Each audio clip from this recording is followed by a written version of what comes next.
nossos corações através da tua palavra, sabemos que é bênção, Pai maravilhoso, abra o nosso entendimento, porque precisamos, Deus, que os dias são maus, por isso, Deus, dá dando capacidade, unção e autoridade à tua serva, em nome de Jesus, amém. Cumprimento a igreja com a gloriosa paz do Senhor Jesus, peço à igreja que se assente, por favor. Quero aproveitar essa oportunidade para transformar esse culto em ações de graças, por tudo quanto o Senhor tem feito por nós aqui nessa terra, em Portugal. Estamos há 6 meses aqui e chegamos a um ponto que temos de celebrar, porque a nossa mudança demorou bastante, né? Veio por navio, tivemos alguns contratempos, mas graças ao Senhor, né, os nossos pertences, tudo aquilo que nós pretendíamos que chegasse a nós, as coisas chegaram. Então é motivo de nós agradecermos ao Senhor, porque a maioria das pessoas que saem do Brasil para cá, para Portugal ou para outros países, não levam as mudanças. Só vão e levam só as suas malas com roupas, mas não levam as suas mudanças. Mas Deus falou conosco que era necessário que nós trouxéssemos os livros e mais algumas coisas. Então, em obediência, nós fizemos tal como Deus nos ordenou. E estamos aqui hoje, junto da igreja, para agradecer ao Senhor por tudo quanto Ele tem feito por nós nessa terra. E eu quero ler aqui, nessa oportunidade, um texto para dar seguimento a este momento. E nós estamos falando sobre a família, trazendo a família para a arca. Então, hoje, nós estamos tratando aqui sobre a questão do exemplo do pai. E o texto nos diz assim: numa tarde quente de feriado, o pai decidiu levar seus 2 filhos, um de 7 e um de 5 anos, ao circo. Era recompensa pelo bom aproveitamento escolar. Ao chegar à bilheteria, perguntou: olá, quanto custa a entrada? O funcionário respondeu: 20 euros para adultos e 10 euros para crianças de 7 a 14 anos. Crianças até 6 anos não pagam. E o pai disse: o menor tem 5 anos e o maior tem 7 anos. Com um sorriso, o rapaz da bilheteria disse: se o Senhor tivesse falado que o mais velho tinha 6 anos, eu não perceberia e poderia economizar 10 euros. Com serena sabedoria, o pai então lhe respondeu: o Senhor não saberia, mas eu saberia, e os garotos também. Eles saberiam que eu mentira para obter uma vantagem, e jamais se lembrariam desta tarde como uma tarde especial. E finalizou dizendo: a verdade não tem preço. Hoje deixo de economizar 10 euros, que não me pertenciam por direito, mas ganho a certeza de que meus filhos saberão a importância de sempre dizer a verdade. O funcionário permaneceu mudo e ele também teria uma tarde especial para se lembrar. A história que contamos ensina muito sobre os exemplos que damos às crianças. O homem da bilheteria nunca saberia a idade do menino e, por isso, poderia ser facilmente ludibriado. No entanto, o pai teria consciência que estaria fazendo algo errado.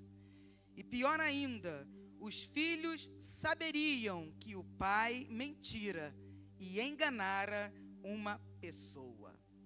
E não veriam mal algum em amanhã ou depois fazer a mesma coisa. Louvado seja o nome do Senhor. Vamos tratar nessa noite sobre a questão do exemplo. E o título dessa mensagem é Como o Espelho. E eu vou pedir à igreja para abrir a palavra. Nós vamos abri-la no livro de Tito. Primeiramente, vamos começar aqui. Vamos ver aqui alguns versículos. Se a igreja quisesse colocar em pé, em reverência à palavra de Deus. Epístola de Paulo a Tito. Segundo capítulo, vamos ver os versículos 7 e 8. E a priori, não sei como é que está aí na Bíblia dos amados, mas a epígrafe aqui, na minha Bíblia, está escrito assim: exortações aos velhos, às mulheres dos sacerdotes e aos servos. Tito deve ser ele mesmo um exemplo em tudo, diz a epígrafe da minha Bíblia. Versículos 7 e 8 do segundo capítulo. Versículo 7 está escrito assim: em tudo te dá, por exemplo, de boas obras. Na doutrina mostra incorrupção, gravidade, sinceridade. Versículo 8: linguagem sã e irrepreensível, para que o adversário se envergonhe, não tendo nenhum mal que dizer de nós. Podeis assentar. Então, o título torna aqui a dizer, é como o espelho.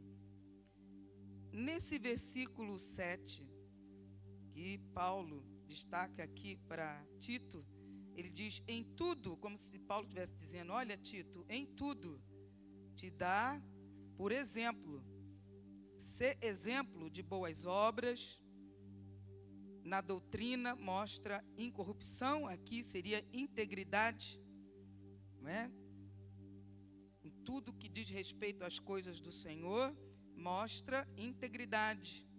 Na questão da gravidade, aqui seria a reverência. Mostra integridade, reverência, sinceridade.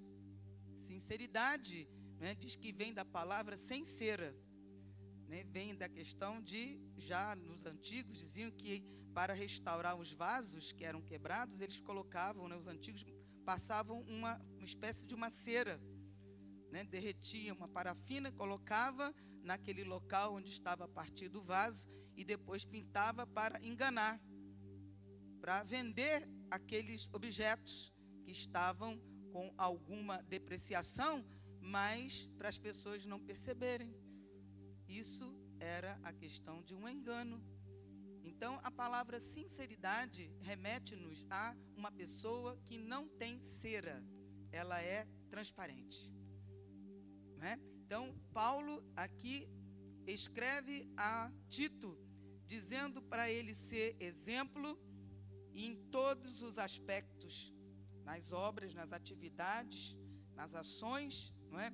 E ser íntegro, sincero e também uma pessoa reverente, quando fala de gravidade. A linguagem deve ser sã e irrepreensível, que a pessoa não precisa ser repreendida. Então, há determinadas palavras que falamos, será que as falaríamos se estivéssemos diante de Jesus aqui? Ele estivesse fisicamente aqui? Jesus não está fisicamente, mas Ele está nos acompanhando em todos os momentos da nossa vida. Então, será que diante de uma autoridade, nós marcássemos, não é, uma audiência, nós diríamos determinadas palavras, como comumente dizemos? Então, a nossa linguagem deve ser uma linguagem irrepreensível. E tem pessoas que dizem, tal coisa não é um palavrão. Bom, se aquela palavra não é considerada um palavrão, ou seja, uma palavra torpe, então você vai falar diante de todas as pessoas, inclusive do pastor, das autoridades eclesiásticas, sem nenhum problema. Então, precisamos prestar atenção na questão do exemplo. Como o exemplo? Eu quero ler aqui uma parte que é muito importante dessa pregação. Diz assim, as crianças copiam o que fazemos como fazemos. E aí eu me lembro que já há muitos anos nós estamos filiados à Assembleia de Deus. Eu, particularmente, não nasci no Evangelho na Assembleia de Deus. Mas aprove a Deus, depois de alguns anos, me levar para a Assembleia de Deus com a minha família. E estou na Assembleia de Deus aqui também em Portugal. Eu louvo a Deus por isso. Mas a Assembleia de Deus é uma igreja que costuma dar oportunidades. E é bom isso, não é? As pessoas aprendem, as crianças, a pegarem o microfone e louvarem a Deus e dizerem um versículo da Bíblia. Isso é lindo. Só que uma coisa, os adultos, quando recebem oportunidade e as crianças estão ouvindo, as crianças estão percebendo aquilo. E a grande maioria das pessoas, quando recebe oportunidade nas Assembleias de Deus, as pessoas dizem assim: eu saudo a igreja com a paz do Senhor, amém? E as crianças ouvem isso. E o que acontece? Elas repercutem isso. Quando elas recebem a oportunidade, elas fazem da mesma forma. Só que aí tem um erro, não é? A pessoa não deve dizer, o saldo é uma liquidação, o saldo com L. Nós saudamos, em termos de cumprimento, é saúdo, aí tem um hiato. Então a criança está ouvindo o adulto dizendo, eu saldo a igreja. Então a igreja está abaixo do vermelho, porque todas as pessoas que recebem oportunidade na Assembleia de Deus dizem, eu saldo. Então a igreja está com déficit, quando deveriam dizer, eu saúdo a igreja. E esse erro vai sendo propagado em vários lugares onde nós já estivemos, não só no Brasil, até mesmo aqui em Portugal. As crianças também estão dizendo da mesma forma. Então, as crianças copiam o que fazemos e como fazemos. E quando elas percebem que aquilo que falamos não tem coerência com as nossas atitudes, elas passam a nos questionar. Para ver, elas vão questionando e cada vez mais, e elas não obedecem. Elas passam a não obedecer, viu? E a não nos respeitar. E aí é onde eu quero chegar. As pessoas têm vivido, os adultos, nós estamos vivendo numa geração em que comumente as pessoas não têm o hábito de estabelecer limites. E aí quando se depara com alguém que quer mostrar os limites, a pessoa se aborrece.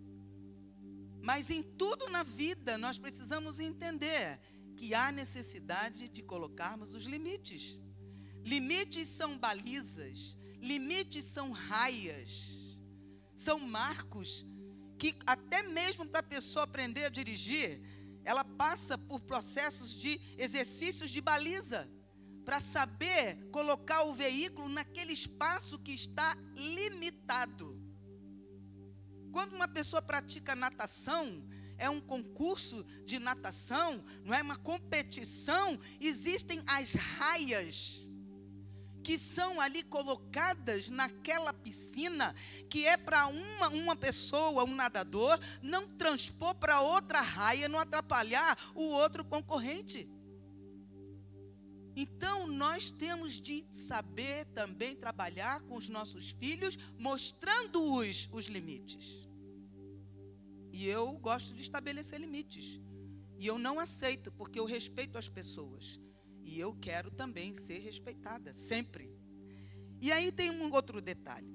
As crianças, quando elas percebem que aquilo que falamos não está condizente com aquilo que fazemos, que existe aí uma incoerência, elas, além de não respeitar, além de não obedecer, elas vão percebendo isso e vão se tornando pessoas muito resistentes.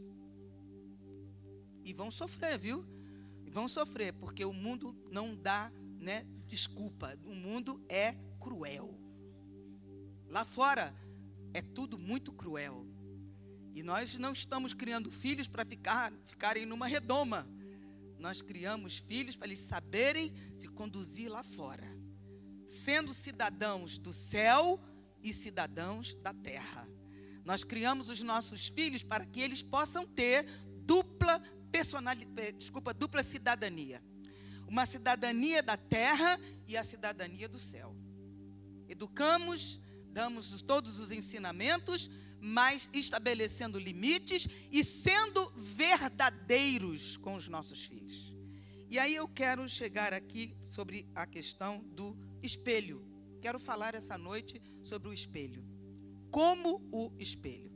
Existem mulheres aqui que estão grávidas, eu já vi 2 aqui, não é? Não sei se tem mais alguma, mas 2 estão aparentemente grávidas, porque não é? Já estão acima de 7 meses, então já é bem visível, né? Enfim, as mulheres que estão grávidas, sobremodo, elas deveriam fazer um chá de bebê, né? E colocarem na lista, não fazer só de fraldas, como agora ultimamente as mulheres grávidas fazem chá de fraldas, né? Fralda descartável bastante. Mas deveriam colocar na lista um objeto que não pode faltar. Nenhuma mulher que está grávida pode deixar de colocar na lista do seu enxoval um objeto. Esse objeto chama-se espelho. Todas as mulheres grávidas devem colocar esse objeto na lista. Mas por quê? Porque o espelho é essencial. O espelho é uma coisa que vai ali trabalhar junto com os pais, não só com a mãe, mas também com o pai. Eles vão observar sempre aquele objeto. Aquele objeto, ele não fala, a não ser nos contos de fada, que diz assim: espelho, espelho meu, existe alguém mais bonita do que eu? Nos contos de fada, sim, o espelho fala. Mas, no normal, o espelho é mudo.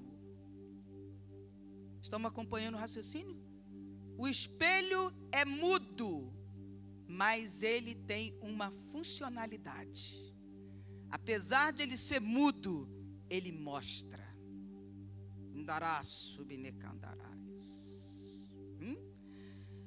O exemplo, Paulo fala para Tito, que ele deveria ser exemplo. E aí ele vai elencando aqui vários aspectos, como eu já sinalizei anteriormente. Primeira questão, para que nós, como pais, sejamos exemplos, devemos nos preocupar, na maioria das vezes, em mostrar. Mostrar tem um efeito tremendo. Nós, às vezes, não esquecemos como é mesmo o nosso rosto. Até Paulo fala isso. E, de repente, nós vamos e nos olhamos no espelho.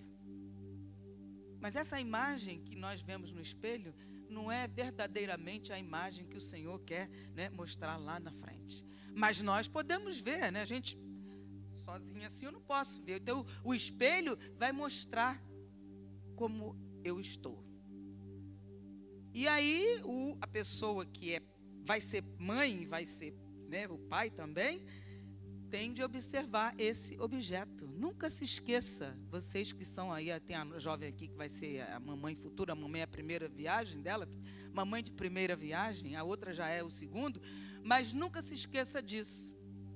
O espelho. Quando você olhar para o espelho na sua casa, lembre-se do seu filho, da sua filha. Será que eu estou refletindo com a minha vida uma imagem positiva, uma imagem verdadeira, uma imagem que vai também passar a imagem de Cristo? Em termos de sinceridade, em termos de reverência, em termos de boas obras, em termos de sã doutrina, em termos de linguagem sã, o apóstolo Paulo estava falando a Tito. Será que eu falo em casa de uma maneira e depois na igreja eu tenho o evangeliquez?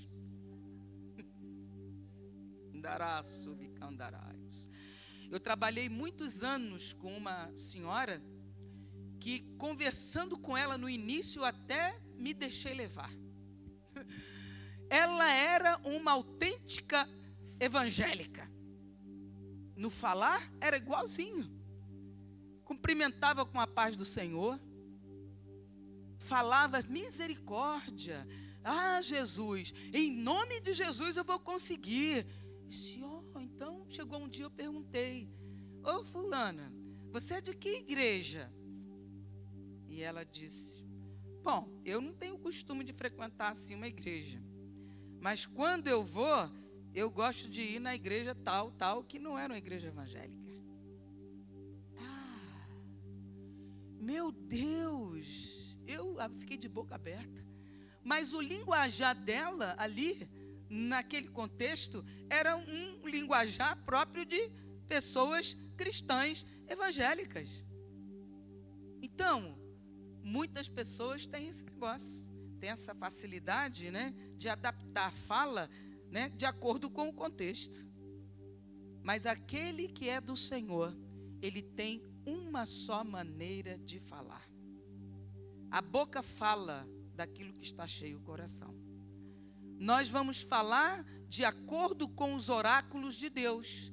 Se eu leio a palavra, eu medito na palavra, eu vou falar da palavra.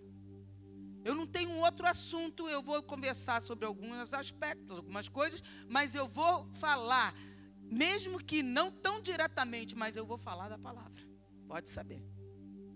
Porque estou impregnada da palavra. Louvado seja o nome do Senhor. Então eu quero falar aqui sobre o aspecto do espelho que é mudo, mas ele mostra. E mais importante do que falar é viver, é demonstrar através das nossas atitudes. E lá no Evangelho, segundo escreveu João, no capítulo 13, no versículo 15, está dito assim: vós me chamais o Mestre e o Senhor, e dizeis bem, porque eu o sou. Jesus mesmo disse isso. Vós me chamais o Mestre e o Senhor, e dizeis bem, porque eu o sou.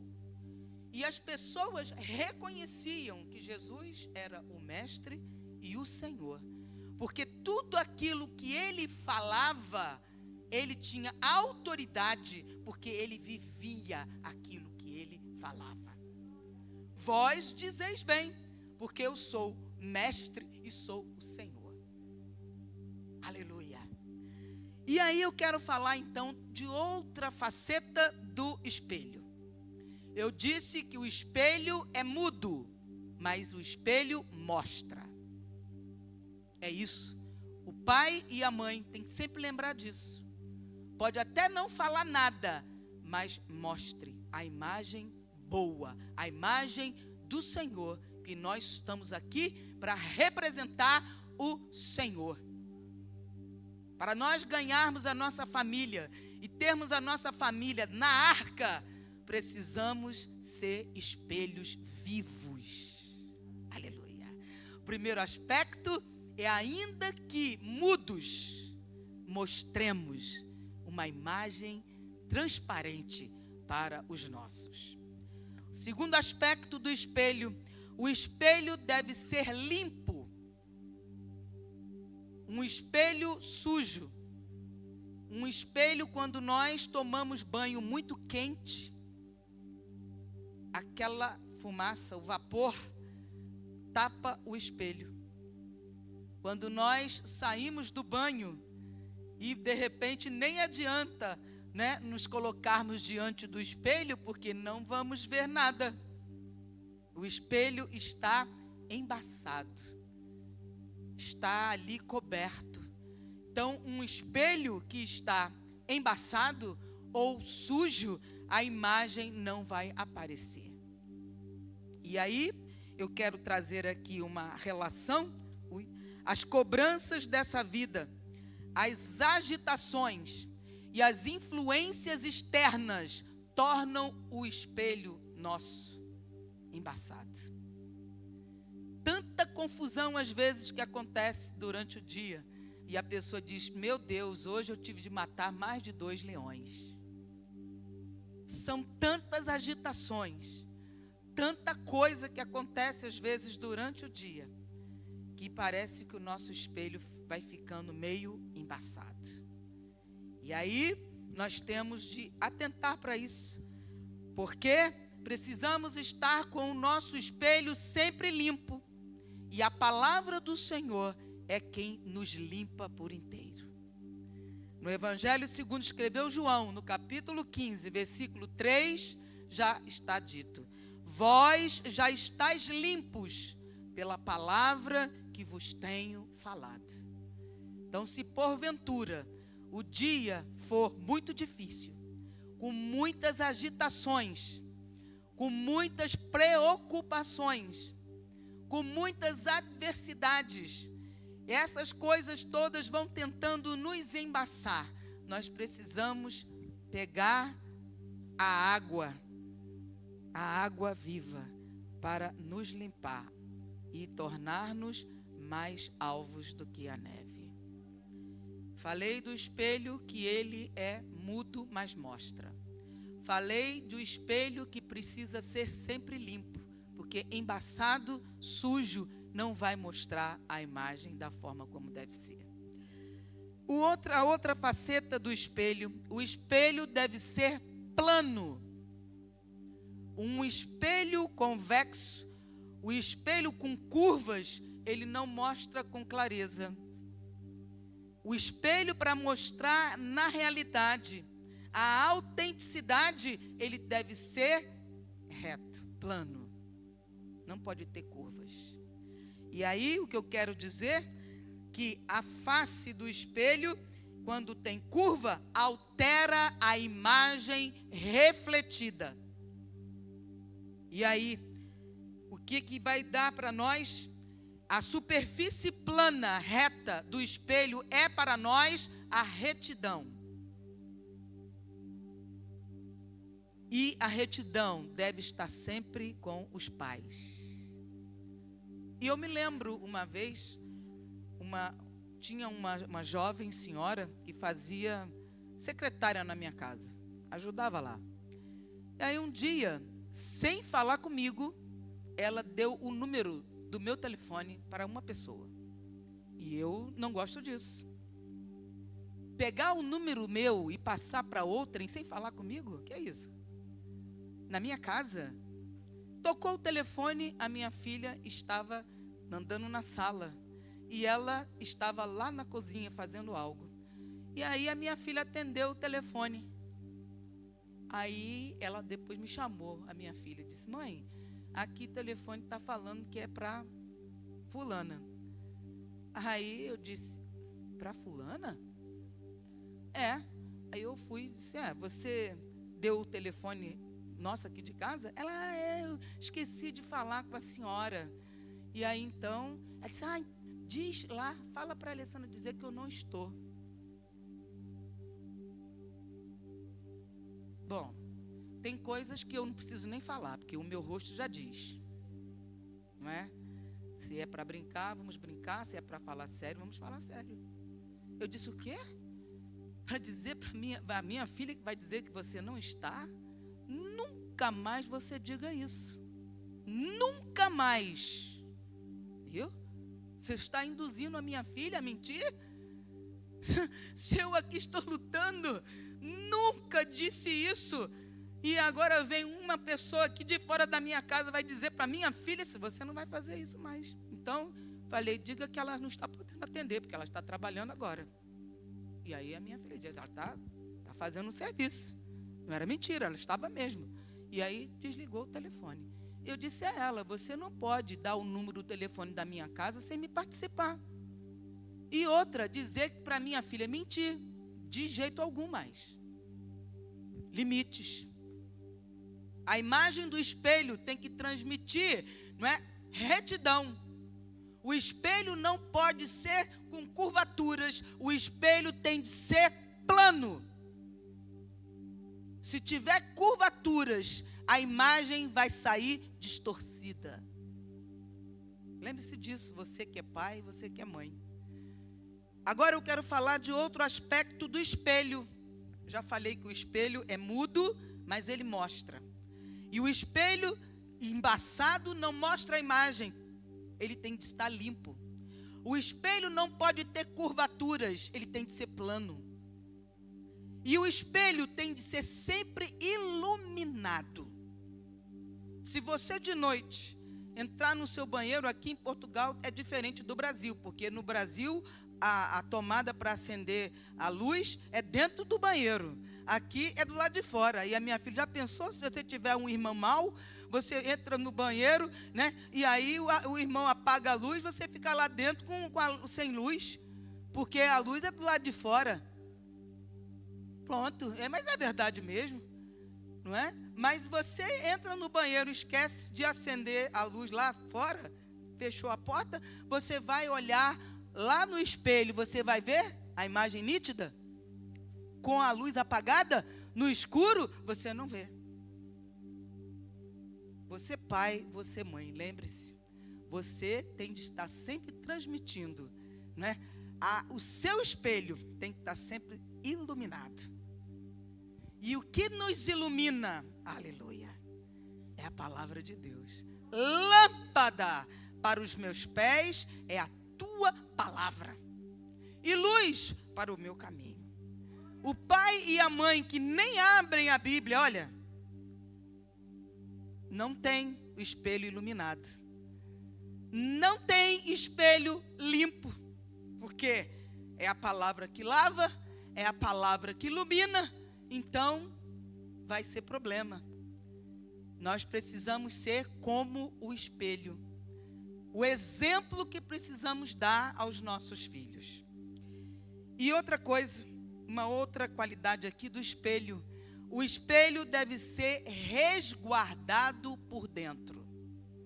Não adianta a pessoa querer mostrar uma imagem só pelo lado de fora, mas se tem mancha lá por dentro, vai afetar. Pode não afetar no início, mas daqui a pouco vai afetando. Eu já tive espelhos muito antigos que as manchas por dentro depois foram passando para o lado de fora. E aí nem tem como tirar. E aí nós precisamos entender o que quer dizer isso. O espelho deve ser resguardado por dentro. Com uma superfície bem iluminada, nós podemos, ali mostrar totalmente, com clareza, tudo. Mas se existirem manchas internas impedindo a boa formação da imagem, aí vai afetar. No caso dos pais, eles podem ter tudo necessário para os filhos, mas se não tiver a pureza interior, não adianta. Tem pais que dizem assim para os filhos: olha, você não pode dizer palavrão. Mas os filhos ouvem os pais falando. Vocês não podem ficar o tempo todo com o celular. Os pais dizem para os filhos: parem com esse celular agora. Vocês estão o tempo todo com o celular. E os filhos vão espreitar. Quando os pais estão dentro de casa, sentados no sofá, celular na mão, estão lá. Incoerência. Os pais dizem assim: olha, não atravessem fora da passadeira. E os filhos, quando vão, observam os pais passando fora da passadeira. Olha, não é bom tomar refrigerante, não faz bem à saúde. Mas, de repente, vem os pais tomando Coca-Cola. Ué, mas o senhor falou que refrigerante não é bom, mas o senhor está tomando. Então, amados e amadas, o artificialismo nas atitudes. Viu? As pessoas que já me conhecem há muitos anos, eu não tomo refrigerante. Já tem quase 20 anos. Não adianta me oferecer, porque eu não tomo. O meu esposo às vezes compra lata de Pepsi, lata de Guaraná e põe dentro do refrigerador. Aqui eles falam frigorífico, lá no Brasil é geladeira. Mas ele compra. Mas ele sabe que eu não tomo. Eu não tomo. A minha filha e meu filho sabem que eu não tomo. Aqueles que estão diretamente ligados a mim sabem que eu não tomo. Então, amados, nós devemos ser exemplos dentro da nossa casa e exemplos dentre os fiéis, sobretudo. Não adianta nós queremos ganhar Portugal para Cristo, se nós falamos uma coisa e não vivemos aquilo que falamos. Não adianta eu viver de artificialismo. Não adianta. Uma pessoa disse para nós: olha, fulana, esse final de semana eu vou viajar. Eu não perguntei nada. A pessoa veio e disse: eu vou viajar. E vou fazer isso assim, assado, tudo certo. Eu poderia ter perguntado: ah, vai viajar para onde? Mas se a pessoa quisesse dizer para onde, a própria pessoa que disse que iria viajar, a própria pessoa teria dito. Não ultrapasse o limite. Se a pessoa quisesse dizer: eu vou viajar, eu vou para tal lugar, e vou ficar assim, assim, assim, a própria pessoa diria: eu não perguntei nada. Saibamos impor limites e obedecer também. Nós precisamos demarcar, inclusive com os nossos filhos precisam ver em nós. Não sente em cima de mesa. Minha mãe dizia para mim: não sente em cima de mesa. Mesa não é lugar de se sentar é para se sentar. E eu cresci. Nunca vi a minha mãe assentada numa mesa. Não foi difícil para eu obedecê-la. Não foi. E eu eduquei os meus filhos de tal forma. E os meus filhos nunca me viram sentado em cima de mesa. Os meus alunos, em mais de 30 e tantos anos de magistério, nunca me viram sentado em cima de mesa. Mas nós estamos vivendo sociedade sem limites. Se nós queremos ganhar os nossos parentes, os nossos familiares para o Senhor, os nossos amigos que trabalham conosco, os nossos vizinhos, sejamos exemplos. Paulo exortou a Tito, e não somente a Tito, nós podemos ver na carta que ele escreveu a Timóteo. Ele aqui disse no 4º capítulo, versículo 12, Paulo disse assim para Timóteo, aleluia: ninguém despreze a tua mocidade, mas sê o exemplo dos fiéis, na palavra, no trato, na caridade, que no caso é o amor, no espírito, na fé, na pureza. Paulo falando também para Timóteo. Timóteo era filho na fé de Paulo. Ele falou para Tito. E Paulo era um exemplo. Ele disse que era para as pessoas o imitarem como ele imitava a Cristo. Paulo disse: sede meus imitadores, como eu sou de Cristo. Nós precisamos aprender muito ainda. Eu que diga, tenho que aprender muito. E uma coisa eu vou dizer aqui para terminar essa pregação. Eu sou uma pessoa que gosto muito de obedecer. O meu alfabeto já deixou de ser ABCD há muito tempo. O alfabeto é obedecer. E aquele que obedece agrada ao Senhor. Aquele que ama a Deus ama os seus mandamentos e os cumpre. E às vezes nós ficamos meio que sós, porque há pessoas que, primeira coisa, não gostam da sinceridade, não gostam de ouvir a verdade, preferem ser enganadas, preferem que seja colocado uma parafina assim, que depois se torna uma cera e pintado ali, para dizer que aquilo ali está perfeito, que não tem nenhuma impureza ali e nenhum lasco, que não tem nada. Mas bom é nós fazermos aquilo que o Senhor deseja que façamos, para a glória e honra do nome de Jesus. E aqui eu termino. Sejamos como espelhos vivos para os nossos filhos, para a nossa família, para os nossos irmãos e para onde o Senhor nos levar e nos colocar. E assim eu agradeço essa rica oportunidade em nome de Jesus.